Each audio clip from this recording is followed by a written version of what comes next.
Now, speaking to GBNews' political editor, Christopher Hope, during his trip to New York for the United Nations General Assembly, Sir Keir Starmer has admitted that people who are worried about immigration are absolutely not far right.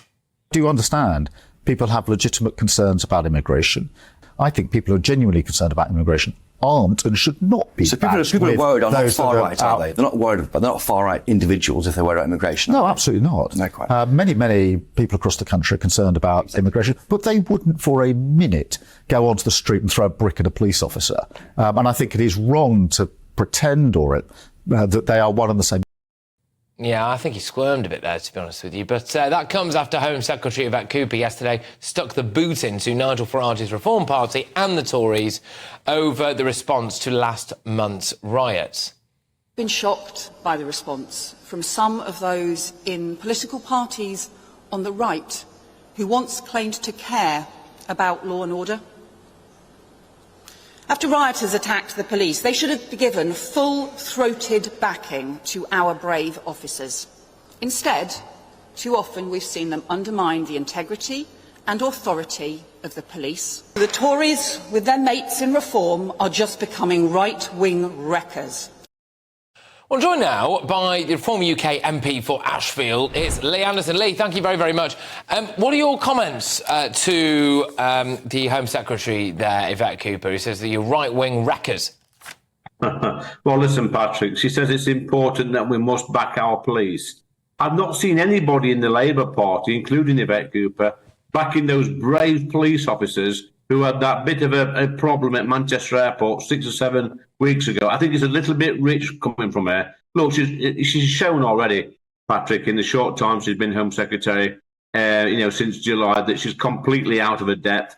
And if she thinks that, attacking Reform voters, and calling them out at every single opportunity as far-right racists, if she thinks that's going to win the 4.1 million Reform voters back to the Labour Party, then she's completely out of touch. Honestly, mate, I'm gobsmacked at this new government. Gobsmacked. There appears to be a bit of a discrepancy here. So Keir Starmer has now finally come out and said, well, not everyone with a legitimate concern about immigration is far right.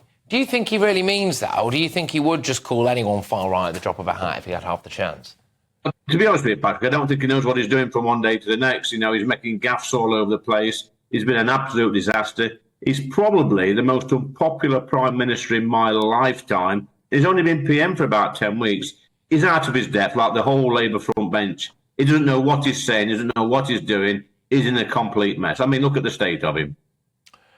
Release the sausages was probably a personal highlight, and I was quite annoyed. I was off yesterday, to be honest, because I would have quite liked to have reacted to that. I couldn't quite make out exactly what he said at the time, but yeah, whatever it was, release the sausages. Not a particularly good thing. But do you think though, Lee, that when he's saying things like, "Look, OK, I now understand that everyone can have legitimate concerns about immigration, and we need to have a debate about that," that actually he's moved a bit there, that maybe he is now waking up to the idea that people do actually care about whether or not their local area changes forever? I think what you have to realise, Patrick, is that Sir Keir Starmer was never intended to be the Prime Minister of this country. He was a stopgap for the Labour Party. He was supposed to be a levelling leader of the Labour Party, to rein the lefties in and steady the ship. We all know that it was Wes Streeting that was destined to become Labour leader, ready for a strong campaign in 2029. So this has fell apart. I feel a little bit sorry for him, to be honest. He's out of his depth. He doesn't know what he's doing. It's one scandal after another with the donations, etc. Completely out of touch with the country. You know what? He needs to go away somewhere and reflect upon his behaviour since he become the Prime Minister. It's interesting because, I've seen now several quite prominent left-wing Twitter accounts. We're what are we, 82 days or something into this Labour government now? Yeah. And I am seeing them come out and say there's no way he lasts a full 5 years. Obviously, Keir Starmer will think that he's able to pull it around, no doubt. And certainly the Cabinet would rally around him. And Lee, I imagine as well, some people, Lee, would say, well, he might not be destined to be Prime Minister, but I suppose if Reform hadn't gone after the Tories, then maybe he wouldn't be. But I'm going to whiz us on. To dozens of prisoners being mistakenly released early from jail under the new emergency scheme to free up space. I mean, this is a complete shocker. According to the Daily Mirror, 37 prisoners who were jailed for breaching restraining orders were wrongly let out after their offences were logged under outdated legislation. And worryingly, 5 of those prisoners have not yet been returned to jail. I mean, I'm sorry, Lee, but I thought this Labour Party leader, Keir Starmer, was forensic. Well, listen, Patrick, it's not only sausages that Sir Keir Starmer wants releasing, it's also dangerous criminals from our prisoners as well. Look, this is not an accident that's being reported. The Justice Secretary actually should resign over this. I mean, what about the victims and the victims' family, Patrick, who were sat there watching this tonight knowing that some of these criminals are roaming the streets that attack their loved ones? It's an absolute disgrace, and it just shows you what the Labour Party actually think about law and order in this country. It's shameful. But where are the other 5? 5 of them. 5 of them have not yet been returned to jail. You know, what are they doing? Are they in the Costa del Crime with their trotters up? I mean, seriously, what's going on? We don't know where they are. We don't know who they are. We don't know what crimes they've committed. If we can't find them, how on earth could we promise their victims that they would be kept safe? These could be domestic abusers. They could be anyone. They could be out there right now, prowling the streets, looking for the person that they wronged initially to go and get before they got put in jail. I tell you what, Patrick, if you are a female victim of domestic abuse, and your abuser has been let out this, you'll be absolutely horrified, scared. You don't know where these men are, where they're hiding, where they hold up. It's terrifying for the victims' families.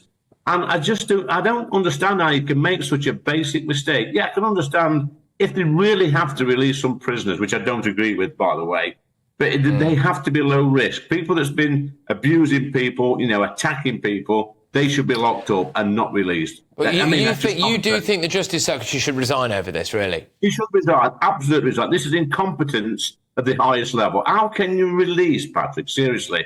How can you release dangerous criminals onto our streets and not even inform the victims? It's unbelievable. Did the Tories not put her in this position, though, Lee, by not having enough prison spaces, not building enough prisons? I know you're not a Tory now, but you were for a while. They probably did, Patrick. I mean, they've got to... I see you smirking there, young man. They probably did to some extent, but I don't think even the Tories would have made this big a mistake. If you're going to release prisoners, if you really, really have to, at least put the checks in place, do your homework, make sure or know where they are, they are, so that if you need to recall them, this is it. Oh yeah. Yeah, or put a curfew. I know. I mean, it is an absolute shocker, and it's just every single day something like this seems to happen. Lee, look, thank you very much, Lee Addison there, who's a Reform UK MP for Ashfield. Right, now, the question is this. Is Sir Keir Starmer, our Prime Minister, a liar? There appears to be something very murky about his use of Lord Ali's £18 million penthouse. Today it's alleged that Keir Starmer used that penthouse to record a video during the COVID pandemic. There he is with that family picture. You can see it in the background there just behind him. Well, it seems that video was actually shot in Lord Ali's penthouse. So here is a little snippet of that video. Getting jabbed, wearing masks, and working from home if we can really will help prevent infections and help prevent the NHS being overwhelmed. Well, why wasn't he working from home then? Unless, of course, he was. Was Keir Starmer living at Lord Ali's house during the pandemic? Is that why there are family photographs there? Or are they just a prop to make it seem like that is his home? I mean, there are 2 serious questions for Sir Keir here, aren't there? There appears to be no record on the Register of Financial Interest when it comes to using Lord Ali's penthouse on or around the 13th of December, when that video was released. Should he have declared that? The second issue is, did he break COVID rules? 5 days before that video was released, the government announced that England would be put under Plan B rules. Now, that means that everyone who could was meant to work from home. Does that include working from someone else's home? Either way, Lord Ali has a massive roof terrace, and that must have been really lovely for the Labour leader at that time. But there's more today, because Sir Keir was asked about why he stayed at Lord Ali's penthouse during the summer. Now, he is blaming his child's GCSEs. Well, all that happened is I wanted somewhere safe and quiet for my son to do his GCSE preparation. I needed it to be secure because of the situation we were in. Simply somebody saying, if you want somewhere quiet for your son to study whilst he's doing your GCSE, you can use this place here.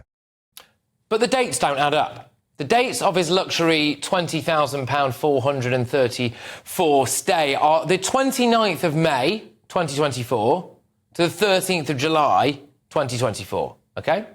So the first GCSE exam was on May the 9th and the final one was on June the 19th. So his son will have started his exams before they say they moved in there and finished them nearly a month before they say they moved out. All right?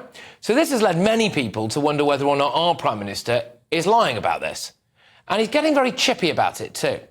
Look, every day... Do you get it, though? Every day... Do you get how it looks? If you're putting to me, Beth, that I should have stayed in my Kentish Town home and disrupted my son's GCSEs, that was the right thing to do, then I think you should put that to me.